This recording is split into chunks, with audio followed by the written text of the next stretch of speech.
অজু করার সময় অজুর পানি যখন মুখে লাগাবেন একটি দোয়া পড়বেন, আপনার চেহারা নূরের মতো উজ্জ্বল হয়ে যাবে ইনশাআল্লাহ।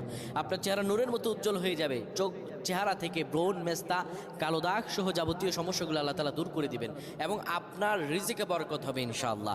আপনার দোয়াগুলো কবুল হয়ে যাবে। যাদের কাছে আমরা হাফেজ হয়েছি তারা যদি না জান্নাতে যায় আমরা জান্নাতে যাব না। বলুন সুবহানাল্লাহ। চেহারা দিকে তাকালেই শান্তির সুবাতাস বয়ে আসতো। সাহাবীরা যার চেহারা দেখে যার চেহারা দেখে অনেক প্রশংসিত করিয়েছিল এবং যার কলব স্বচ্ছ ছিল।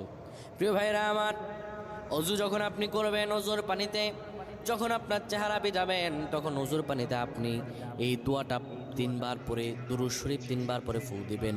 দোয়াটি হলো আল্লাহু নূরুস সামাওয়াতি ওয়াল আরদ, আল্লাহু নূরুস সামাওয়াতি ওয়াল আরদ।